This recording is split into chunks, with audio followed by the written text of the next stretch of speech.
Yeah, we're recording. Great. Okay, great. So we're recording now and we're ready to welcome everyone else into the webinar. So hello, welcome. This is the first of 3 webinars today. It's an event called Understanding Your Learners. First of all, thank you for all the teachers who've joined. Thank you for all your messages. I'm going to introduce my co-presenter for today. It's Sirin Soyos. She is a friend of mine, a colleague of mine. We've never met in person, but we've worked together a lot of times. She's a teacher educator from Turkey, and you might know her if you're doing one of the British Council courses because she's a Facebook tutor at the moment alongside me. Um, so she's a course tutor, she's an e-moderator, she's a projects coordinator, she's got a special interest in teacher education, AI, technology, and inclusion is something that she herself is working on this year. So give a big welcome to Sirin. Hi. Hi, Melissa. Thank you for this warm welcome. And let me introduce you as well, because I'm sure some of our colleagues would also like to find out more about you. So we've been working together, as Melissa mentioned, for a long time. And Melissa is also a teacher educator based in Spain and originally from Scotland. And she is also a course tutor for the Teaching English community. And Melissa also works as an e-moderator, project coordinator, and writes ELT textbooks. I didn't know this, for secondary age learners, and you may recognize her as one of our regular webinar hosts. And you will also see her on Facebook, a community. In the next 3 months, we will be working together. So thank you for this warm introduction, and also great to be here. Great. So let's get started. We're going to share our screen and we'll tell you what's on the menu for today. Yes. So this is the topic for today. So this is our webinar on understanding our learners. It's a practical introduction, and let me tell you more about what we will be exploring. So here is our plan. First of all, today we will be exploring one of our important areas in teaching, understanding our learners. And this session will follow a clear plan. First, we will look at what the British Council's professional practices mean. And then we will explore the specific area of understanding your learners, what it means and why it matters. And we will also consider what we can find out about our learners and how that information can guide us about our teaching. And finally, we will reflect on how we can grow professionally in this area. And we will also share lots of practical tips and useful links. Don't worry about taking notes. We will also share a handout, right, Melissa, on the website. Yeah, definitely. So everything is going to be there. Well, first of all, we're talking about understanding your learners, but we also have to understand the teachers in the class. So we're going to do a couple of get to know you activities. I'm going to do the first one. So you can stop screen sharing because I've got something to show you. And it's this. So this is an activity that I love doing with my learners so that they get to know me, so that they feel comfortable. And it's about important objects. So I've chosen this object. Shirin, you're my student. Ask me questions. Find out why this is important for me. Okay, is this a childhood toy? That's so sweet, by the way. Yeah, is this a toy? I want to touch it some. Yes, it's from the 1980s. It's very old. Oh, okay. Who bought this for you? Oh, good question. It was my grandmother that bought it for me. Was this for your birthday or for a special occasion? You've got it. It was for a special occasion. It wasn't my birthday. It was the birth of my baby brother. And this was to distract me from all the attention that my baby brother was getting in the hospital. And so it reminds me of my grandmother, my mum, and the birth of my brother. Um, So you learn a lot about someone with you when you've got a personal object and you talk about it. I usually do this in class in front of everyone. I choose different objects every time. Maybe I do it in groups with 5 or 6 objects. yeah, You it's learn not. something about me. I mean, it's, and I would also like to share now. I mean, as a student, they would also share. They would bring an object. It can Yeah, also be played in online environments very easily. So many things to yeah, do. I really like it. I really like it. All right, we have to know something about you now. Are you ready to do an activity and you're the student? Cool. Yeah, definitely. And yes, please keep writing in the chat how you would adapt it. If that reminds you of another activity that you have tried in your classes. Yeah, Oh, please. please do. Okay, let's find out about you. You're the teacher or you're the student. I've got a question and it's about preferences. Don't think, just tell me what's your first answer. You ready? What do you like best, Shirin? Breakfast or dinner? Breakfast. Okay, why? Tell me more. Yeah, it's I think breakfast has a big role part in our culture as Turkish people. We love breakfast. We love spending time on breakfast. So yeah, I would definitely say breakfast. Okay, how about a Sunday afternoon? What do you prefer, inside or outside? Sunday afternoon on a if it's a sunny day, definitely outside. But if it's on a rainy day, I would prefer staying in, reading a book, watching a movie. So wow, that's Okay. pretty too. It's a really fast activity. If level one is just responding, for higher levels, they can say why. You learn a lot about someone's life. If the students ask you, they're really interested because they want to know about the teacher, right? And then you can find out about them. You can store information. You can use that information. That's what we're going to talk about today. So, thanks, Shirin. Thank Thanks. you. Let's go back to the webinar. Yes, Um, here are the two activities that we have just demonstrated. It's about a culture of openness, isn't it? It's about sharing, and the classroom just isn't doing page 67. It's about bringing our lives to class. Yeah, and if Well, it's done also on a category, it could be also to revise, to recycle yeah, vocabulary, like we talked about food, free time activities. So hmm, it works well. Okay, I think we've got a question for you now, and it should be coming up soon. Let's see. Yeah, yes, here it is. It's really simple, but hard to answer. Can you tell us in the comments? Can you tell us in the chat? How would you answer this if somebody asks you? We've got a couple of comments. Joanna says empathetic and patient. Yeah, connecting to the socio-emotional side. Deirdre says prepared.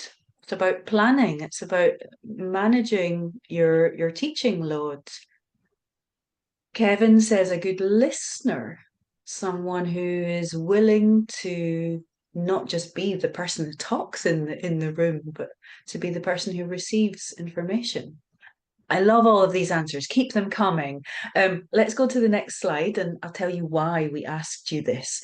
We asked you this because this is a question that the British Council of Researchers asked teachers from many countries around the world in order to develop professional practices that make up what a good teacher is. There are 11 of them, and they're represented in this wheel, which is called the CPD framework. I'll tell you a little bit about this because it's a good place to start if you're thinking about developing as a teacher. If you look at the blue area, it says knowing your subject. This is the underpinning of everything it is to be an English teacher. It's what we know about the English language and methodology. If you look at the pink section, that those professional practices are about what you actually do in the classroom. The purple ones are the more specialized, cross-cutting practices. And the green ones, that's what we're going to talk about today, are the basis for teaching and learning. Without the green professional practices of understanding context, learners, and professional identity, we can't work on the other practices. So the idea of the CPD framework is to work on it, use it to help you develop, to self-assess, to think, where are you? Are you a starting out teacher or someone who's just beginning to think of your identity as a teacher? That might be the level of awareness. You might start on a CPD journey,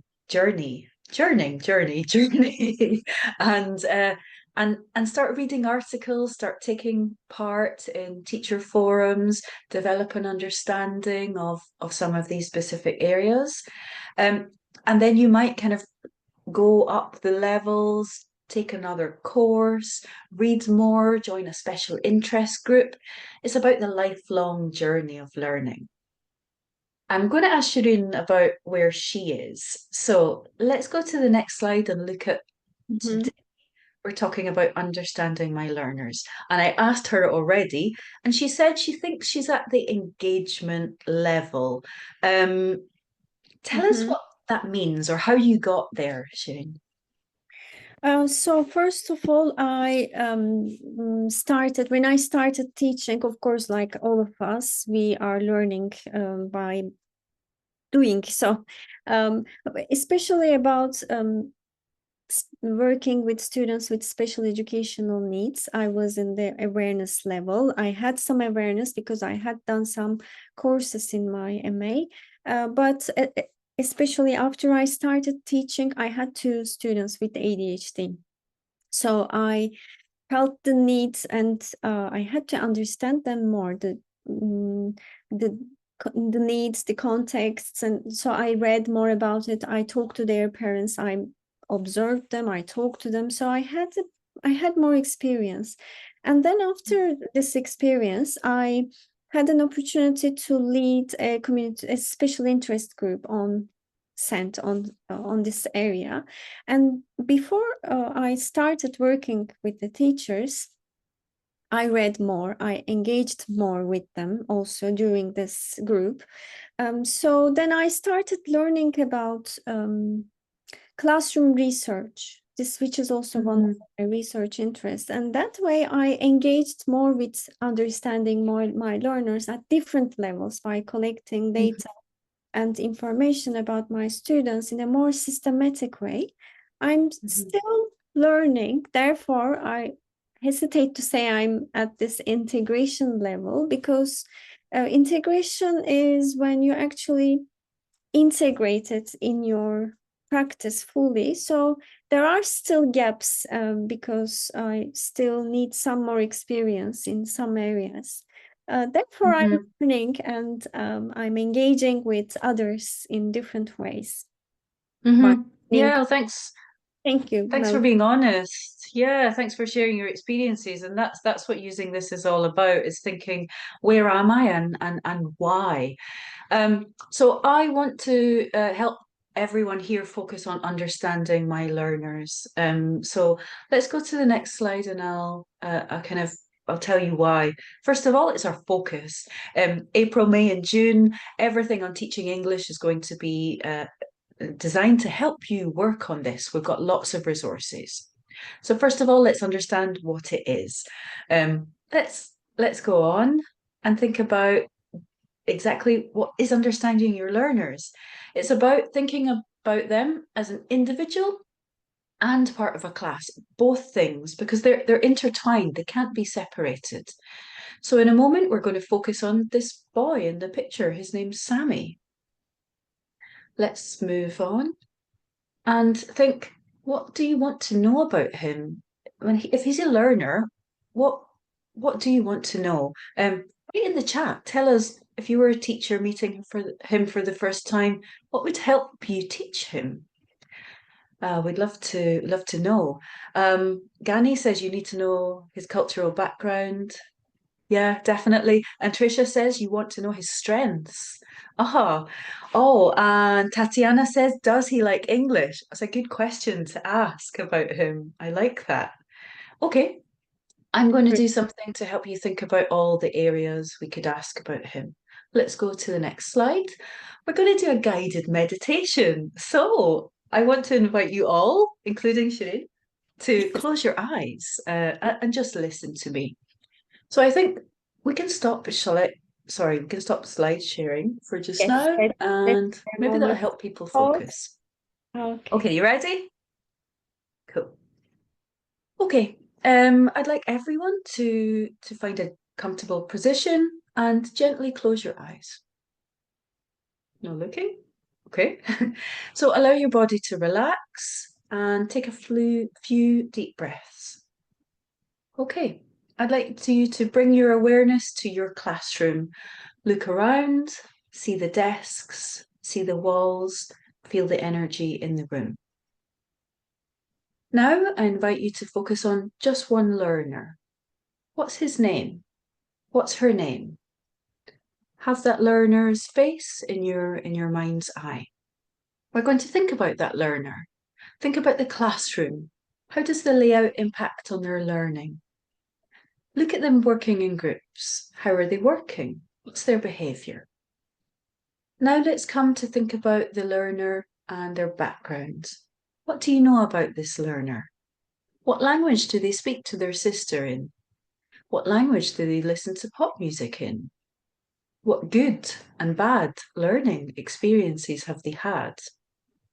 What successes have they had in your class? What's their motivation? Don't worry if there's gaps, we'll come back to these. Take another deep breath, keep that learner in your mind. Let's think about their inner world. What's this learner's aspirations? Do they dream of achieving? What's their emotional needs? Why do they sometimes engage and not engage? Consider the gaps. What couldn't you answer? Take a moment to think empathy and closeness for this learner. This learner is a unique individual. Take another deep breath. Exhale, and now open your eyes. Okay, Shireen, who did you think of? You can tell us the learner's first name if you like. Um, so I thought of a learner from my secondary past Mm-hmm, classes. So mm-hmm, name was Jansu. So I thought about her because I felt that I couldn't connect with her at that time. So okay, because I wanted to maybe resolve this, but then I found out that I actually had so many gaps in my mind. okay, Know okay. about her. So yeah, that's put a question mark there. So Yeah, it's a really nice activity, I think. I hadn't done yeah. anything like this before. So thank you, Melissa. It's really nice. So, and there are gaps, it's natural. We don't know everything about all of our students, especially if we have a class of 30 or 40 learners. But I mean, we can start, we can write down what we know and we can kind of take good notes of a teacher notebook. So That's a good. we're going to think about how to get information about all of these things today. And this is understanding your learners. These are all the things that we need to know or we could know to support learning effectively. We're going to share all of these links later with you. Okay, so let's go on and think about this knowledge and how we can get this knowledge. That's the question, right? Yeah. So just to remind everyone, these are like the age, gender, religion, beliefs, interests, motivation, group, for the classroom dynamics. How can we get more information about Hmm. Sami? Or any ideas? Bradley says a needs analysis form. Yeah, we're going to talk about that later. Anastasia says monitoring. Yeah, these are definitely two of the techniques we wanted to discuss. So thank you for sharing. Well, let's look at different ways that both of us have looked Mhm. into. We're going to divide these into three different sections. We're going to think about how we can get information first through dialogue and elicitation. So we'll show you a few of these techniques, and then we'll come back and talk about the other two later. Before we start, a tip is that all of these activities we're going to show you, you need to store this data somewhere. You need to think about, do I put this on an Excel, in a folder, in a notebook? Because the more data you have, the more you can do with it, but we need to be able to access it. Mhm. And So, also, yes, great, because I think storing this make it more explicit, and they give us small pieces of evidence that builds a fuller picture of our learners, and that help us move beyond our assumptions. Because I had some assumptions, perhaps now we will find out how we can actually validate them. yeah, yeah. So So, here's a needs analysis. I think you're going to mention about this one too. yeah, needs analysis, as our participants also mentioning. So this slide introduces a basic needs analysis activity that help us learn more about our learners and about their parents as well, about their family. It's a very simple and powerful way to get personal details, and by understanding this background information, we build stronger relationships. And it Mm. also shows how learners differ not just in language, in their home lives, interests, personalities. So it's a great starting point, actually, for a learner-centered teaching. And it doesn't always have to be about their personal profile information, also about their perceptions. So in that case, we find out about learners, how they perceive a teacher and what they expect from teachers' lessons, what topics they are interested. This is especially one of the key areas we can do very easily um, throughout the year, not just at the beginning of the year. So anything else, Melissa, would you like to tell us about these? Oh, this one, yeah, this one is kind of building on the one that you did that I like learning when, but this one is focused on activities. It's so simple. It's just asking the learners to tell you as a class which activities they like. This isn't for the start of term. This is for during the term when they've done lots of activities, and it allows you to adjust your teaching. Um, there's some things that are kind of surprising, right? Like, would you have Yeah. imagined that pronunciation practice is so high? Like, I wouldn't have, but it Yeah, is. It's more popular than like listening to songs. yeah, And exactly. Mhm. when you talked about assumptions, I would assume from a kind of class of 13-year-olds that songs would be up high, but we just don't know until we ask. And that's I think is the key point. Yeah. Yeah, absolutely. In the same way, students would surprise us once we ask them. I had so many cases in which the teachers asked students and found out something. What we think that something is not going well is actually going well in the eyes of the students. Yeah. That could also be another way to see what we are doing, how we are doing in the real classrooms. Yeah. And yeah, we have another very nice activity. I love it, Melissa. What is it about? Well, first of all, the question, what do the photos have in common? Tell us in the chat, tell us in the comments. I think it's quite obvious. What do you see, Shirin? What's in common here? So in each of these, students and teachers are talking, and here the student teacher is sitting. So they have a dialogue. Yes. Yeah, it is about not always standing up, right? It's about having some parts of the class where you're on an eye level with the students and sitting beside them. And I call these at the desk moments. And I think they give you lots of information about your learners. Um, let's think about the third one, because the third one is something that I didn't do until I went to a conference and I watched a really nice session with a teacher called Chris Rowland.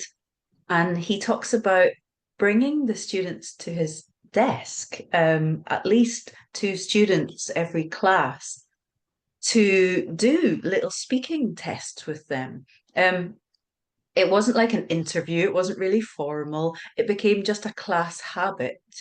And the speaking tests were to get speaking grades because we need to do that. But they were also to find out more about the learner. So I'm going to show you an activity, Sirin. So you should stop sharing the screen and we'll see it a bit clearer. So I've got this dice and I can roll the dice.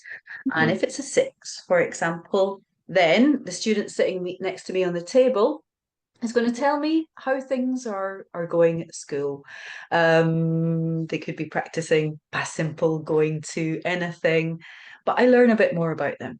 Then we roll the dice. They might get a four, and they're going to bring me, if it's number four, their best piece of work in the last month and tell me why. So it's a speaking test, but it's designed for them to talk about their lives, to talk about their learning, and to give that eye level contact with the teacher, that you're not the teacher figure that stands at the front of the class, that you're interested in them.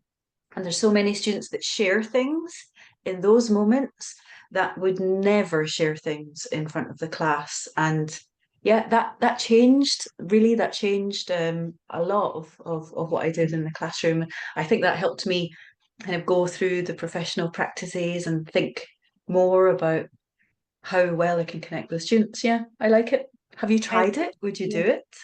I would definitely do it. And also, this gamified elements make it very interesting for them. Yeah. Students would really want to come to the teacher's desk. If it was done in a more formal way, I'm sure it would be very Mm, stressful and create anxiety. But this one is yeah. very nice. So I really like to thank you and Chris, was it? For Yeah. very Yeah. lovely activity with us. So I um, like that.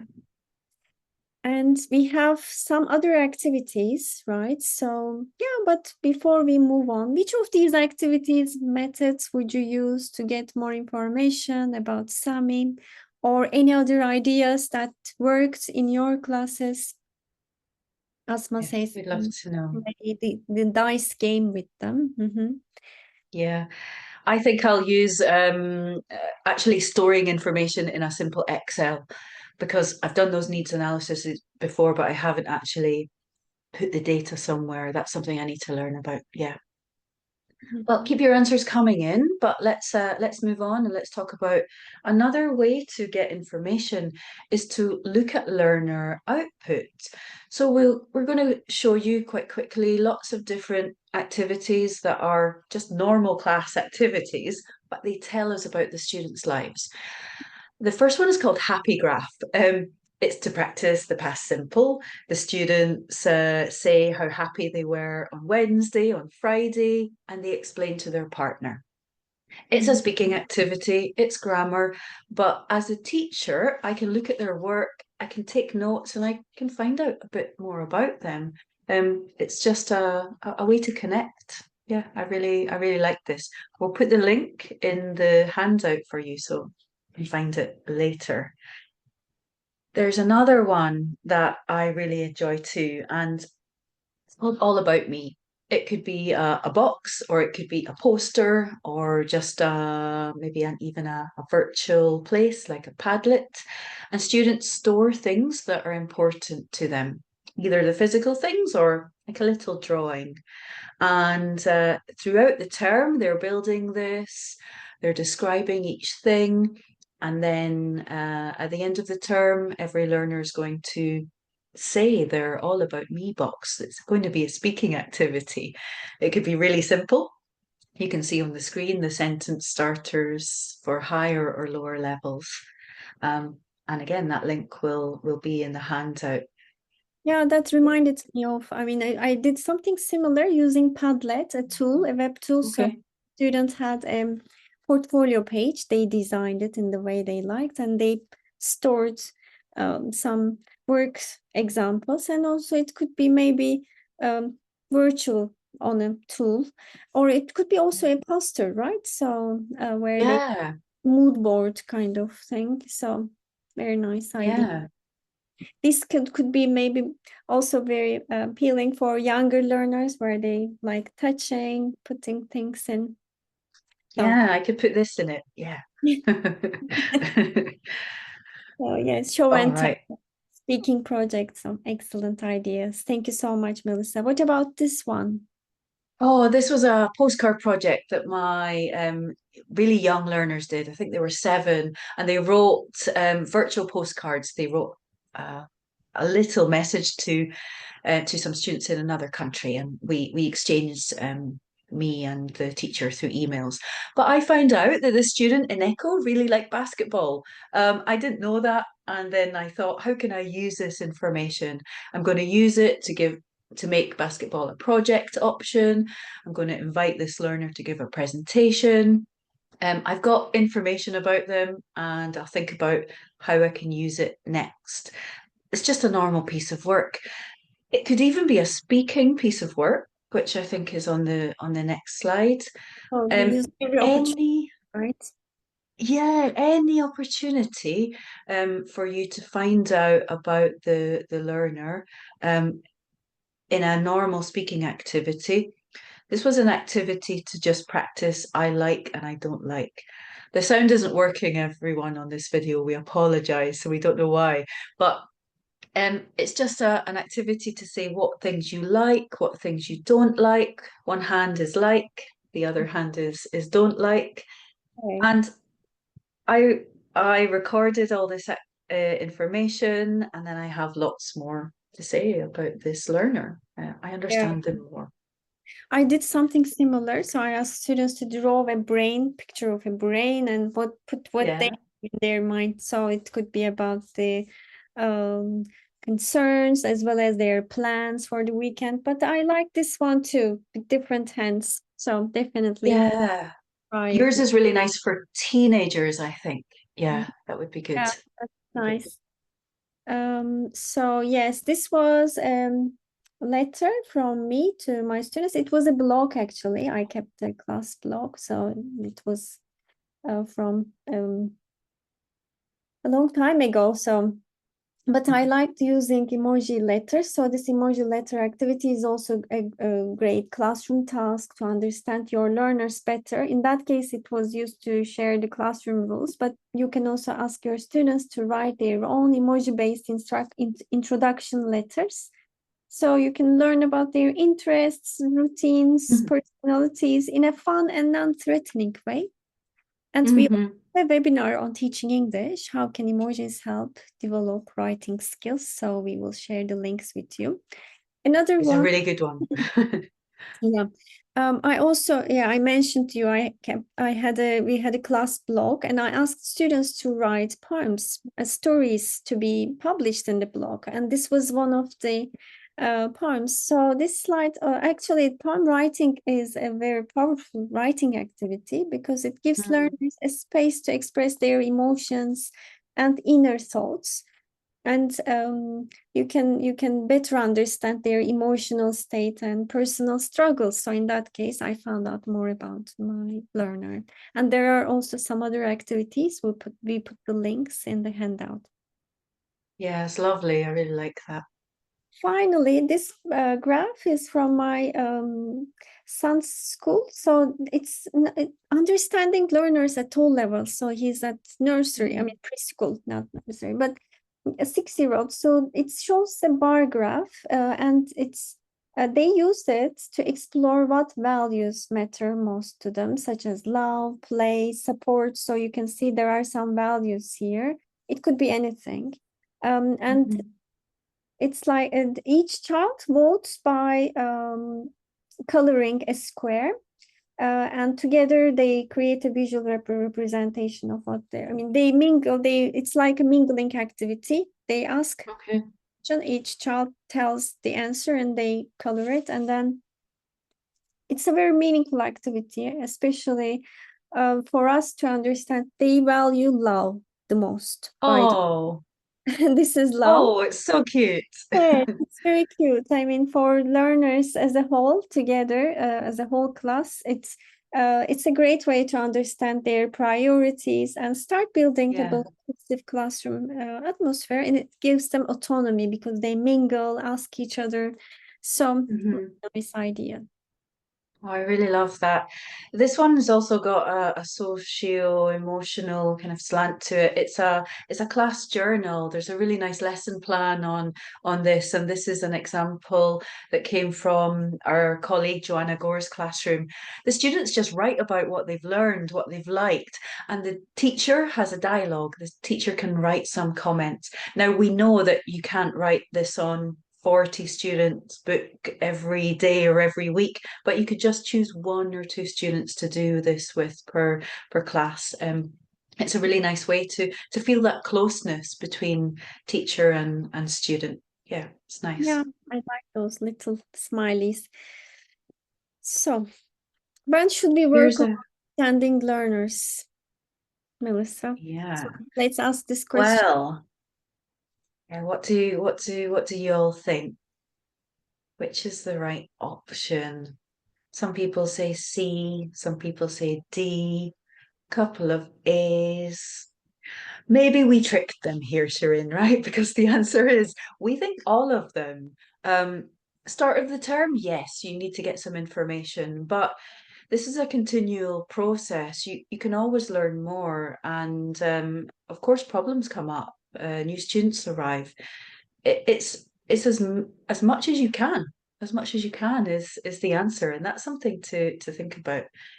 So, how else can we get more information? We can do different types of observations.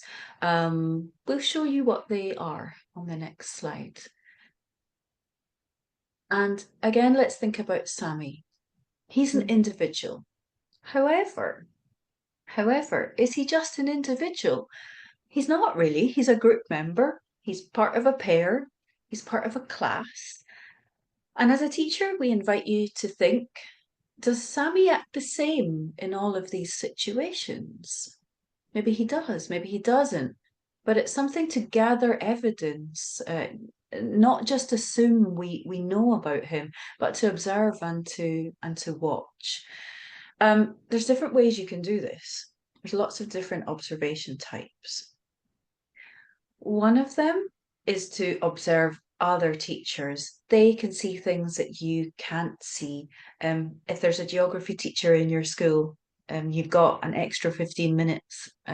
Go and watch the geography class. Watch what the learners are doing. You'll definitely learn something. You could also invite other teachers in. Of course, they can see things that you can't. You can give them a task to do as well. And you can observe the learners, but methodically taking notes and working with evidence, not just assumptions. And there's another type of observation which is called a blind observation. And it's when you don't have the chance to go in another classroom or to invite someone in, but it's talking to teachers, describing the situation, and then using that conversation to get some answers to problem solve. Yeah, this And all of these are good, right? all of Any them. option, any option can work. Yeah, we can work together with other teachers. So when we observe, when we ask another teacher to observe us, if we have a focused reason, so that we will get an answer. So maybe it could be about our instructions. It could be about how we work, how we um, um, help our learners during the lesson. So if we are specific about what the observation is for, it would be even more helpful. Then we can get more specific feedback also from the Yeah, when we observe some. definitely, definitely. There's a very nice task here as a teacher doing a self-observation. Um, they're just simple questions, but I think they really help me think. This is from exploratory action research handbook, which will be in our handout. And have you used this task before, Shireen? Has it helped you? Yes, because when we have a question in our mind, a research question, especially in classroom research, we would like to explore the behavior, what's happening in the classroom. So if the problem is my students have difficulties understanding my instructions, or my students have difficulties speaking in English. So what is really happening in the classroom? So we Mm, like to observe, explore their behavior, and then it gives us some real data. Then we can make some decisions based on our evidence. And this approach helps teachers notice classroom patterns, better understand learner reactions, and reflect on their mhm, role. For example, when and how does this happen? What do I do mhm. that happens? What do my students do when that happens? Sometimes it's very difficult for us to concentrate on two things as we are giving instructions. We may not observe what we Yeah, are, how we are doing. Therefore, we ask another colleague to come and observe us, as you say, for 15 minutes. And um, maybe we give them an observation form in that case to help us answer these research questions. And then we gather data, analyze it, and then usually it's very surprising. We notice things that yeah. we haven't thought of. So I recommend everybody to download this handbook, have a look. You will see lots of examples there, and it's very flexible. Sorry, accessible. And this one Oh, is I a very use this simple. one. Yeah, what is it for? Really simple. Ask another teacher to put ticks on the students who talk in your class. Of course, you need to design it like your classroom layout. But I discovered that I was asking questions to the people at the front and the people down the side rows, and I wasn't really asking questions to the people in the middle. And I just didn't really realize that before. Another Mm. teacher had just use this and help me realize that. So, really simple things can come from really, really simple tasks, I think. Observations It's are great. I love Oh, them. yeah, it's very simple actually, but it's very effective, very powerful. It immediately changes our perspective and awareness. Sometimes it's not easy because it requires also confrontation. You need to be open Mm, for learning definitely. about your practice, but it's definitely worth it. It's very nice also to help us with our own well-being. We will talk about the benefits because Mhm. understanding learners will definitely help us become a better teacher in the end. So, Yeah. like this. And this is another way to understand your learners is ask them directly, ask them how they work in a group. And some of these questions here, you might ask the students, but you can't share their answers with other learners, like the last one, on a scale of 1 to 5, how comfortable were you working in this group? The student can give you information, but you need to keep it, think about it when you're designing the next groups. So yeah, be careful of that. But you get really good data from this. They can do it in their second language if it's too hard for them to explain in Yeah, English, because definitely. the goal is to understand how to work the groups best. The goal is not here just practicing English. Don't just do it at the start of the course. Do it anytime you think your groups need a bit of a bit Mhm. more motivation. Um, I've also got a fun activity which is on the next slide, which is called Snowstorm. It's super simple. It is just taking a piece of paper, scrunching it up.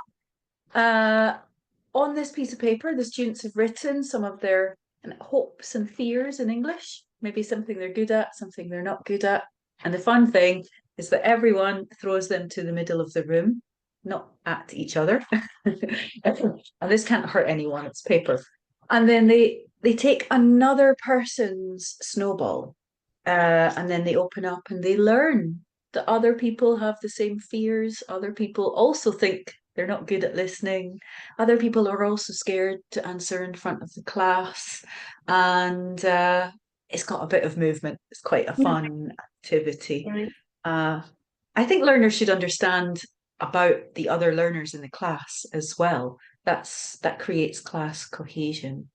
Yeah, that's so important. So once they build that community feeling, a sense of belonging, and they will be more willing to learn. So, what about this? Our learning web. Oh, this is a kind of next level similar activity where they write anonymously things that they're good at that they want to work on. They all put them on the board, and then with chalk or with strings, they look for similarities and they connect the similarities that someone else uh, isn't very good at reading, needs some help, and also that person is as well. And they don't need to know the names of who wrote it. They just need to know that as part of a class, they are individuals, but they're also part of a class where people share hopes and fears and they're not alone. So this is again really nice for team building at the start of the course. But it's good in the middle of the course to find out how your students are doing. It's reflection, really. I Yeah. know. I've tried something similar with, Yeah. tree, but I hadn't done this connection in between them. I think this adds a new layer. So also adds some Yeah. engagement between the posts. So it's such a great idea. Thank you so much, Melissa. No So yeah, problem. well, how So, do you find out about your learners, right? So a learner as part of a class. So we focused on Sami, but we also see them as a class. So we can see, learn, find out, understand learners as a whole group as well, right? yeah, yeah, yeah. Tell us what you like. And let's go back to Sammy and think, here's Sammy. But also, we found out a lot about him. We've done a lot of activities.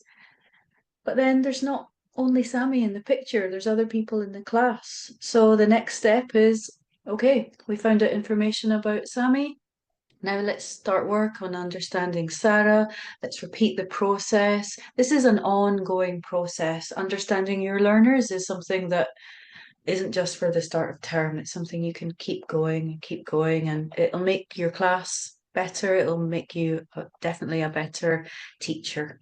Yeah, it's a We, mindset, right? It's like it's not like a yeah, teaching tool, it's an approach to teaching. So yeah, it's about being open. It's about being open-minded as teachers. So not having yeah. assumptions, but trying to find out more about them, trying to understand them. So yeah, these are our final tips. So what is my tip? So be a teacher researcher.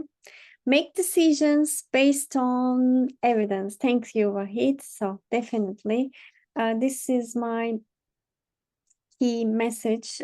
So understanding our learners starts with curiosity and Mhm. careful observation, reflection. When we are all doing these, without knowing. But if you do it explicitly, then you become a teacher, researcher, and research is not only for academics. We can become researchers by collecting small investigations. And when we take time to gather evidence from our own classroom, we are not just teaching, we are learning too. So let's Yeah, keep exploring and trust what your classroom is telling you. You will be surprised. So it's a great tip.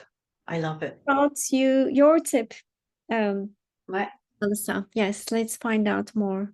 What do you think it is, anyone? What's the word under the gap, under the yellow box? Oh, Rome. Beatrix has got it. Yeah, Rome. I think just focus on a couple of learners per class. You can't do all of this in the first week. It needs to be throughout the term. Don't get too worried if your Excel or your book isn't filled with information after the first month. It'll come. Just keep going. Just keep recording. Yeah, that's what I definitely recommend. Thank All you. right, well, we're going to move on to showing you what you can do if you want to develop in this area. And we've got lots and lots of tips. The first tip is go and look at teachingenglish.org.uk and look at the teacher pathways. There are lots and lots of links. Lots of the things we talked about today are there. We've curated them so that you don't have to. So check that out. Links will be in the handout. Also, do an online course. Come and meet us again. We're the course tutors in April, May, and June on Facebook. There are lots of British Council free courses. You can see here the calendar, so many. For example, one of the courses was motivating activities for primary, and I talked about some of those today. So if you click, Shirin, there'll be another couple of pictures on this slide. Ah, yeah, this is the Facebook group. It's called British Council Courses for Teachers. So if you liked what we talked about today, come and meet us again. Also, of course, if you want to work on understanding your learners, read articles. They don't have to be journal academic articles. We've got lots on the Teaching English site, which are really simple. This one on counselling, I think, is really, really great. Another thing you can do is select lesson plans that work on emotions and that help learners share personal details. This one called Challenges at School told me a lot about my 18-year-old learners, really a lot. So check that out. This is a podcast episode. Have you listened to this one, Shireen? I think I know this. I because I remember Azade is one of my Yeah. teacher research. So yeah, I love podcasts and I will listen to it. I've seen it, but I haven't listened to it yet. So what Oh, is it about? it's a really good one. It's just looking at theories of motivation, but it's really simple, really practical. Yeah, if you want to understand your learners more, that's a great resource. It really is. Nice, very Um, so many things to do. So go to the Pathways page, look at understanding your learners, select the things that work for you. There's so many links, and yeah, it just depends on you. But there's lots of reasons to work on understanding your learners. They yeah, help you understand your class, they help you plan, they help you meet your learners' needs, and positivity on their part and on your part. I think that's really, really powerful. Huh. absolutely. So yeah, we hope you enjoyed it. We hope you found these in examples, demonstrations helpful. And please join us on Facebook, on Instagram, in the future courses. Yeah. And finally, how do you feel about starting a CPD journey through April, May, and June? Hard to choose. Oh, I know it's hard to choose. And I says one. Okay, I'm happy about that. I don't see any fives in the chat. That's good. I saw a 3 and a 4. That's great. Um, well, start the journey. That's what understanding your learners is all about. Just go step by step. That's our biggest tip. We're here for a few minutes to answer questions, so please let us know if you've got any questions. We are really happy to answer them. I'm going to go straight to the Q&A and see if there are any that we should answer now. So let's take a question from Sarah. And Sarah asks, can we apply these strategies to learners with very basic English, beginner learners? What do you think, Shireen? What would you Learner. say? Yeah, of course. I mean, it's about their some of these actually we don't have to. I mean, we talked about needs analysis. We can do it Mhm. in our own language as well. Or when we have an activity, when we are teaching English to learners with limited English, if we teach Mhm. likes and dislikes, for example, is one of those units that they learn at an early stage of learning English. So this could be a great activity to find out more about their likes and dislikes. So we can also use those opportunities as moments to find Mhm. more about them, to understand our learners. Yeah. Um, Yeah. Great tip. Great tip. Yeah. Um, all the ideas we've talked about using them in L1 in the class, but they could be used in L2 if the information is what you need rather than the practice. Yeah. Thank you for your question. Uh, I can see another good question, I think is one that you'll be great at answering, Shireen. And this teacher asks, how often should a teacher observe another teacher? mm, Hmm. the purpose of this observation, of course, it could be also part of the school's professional development uh, plans.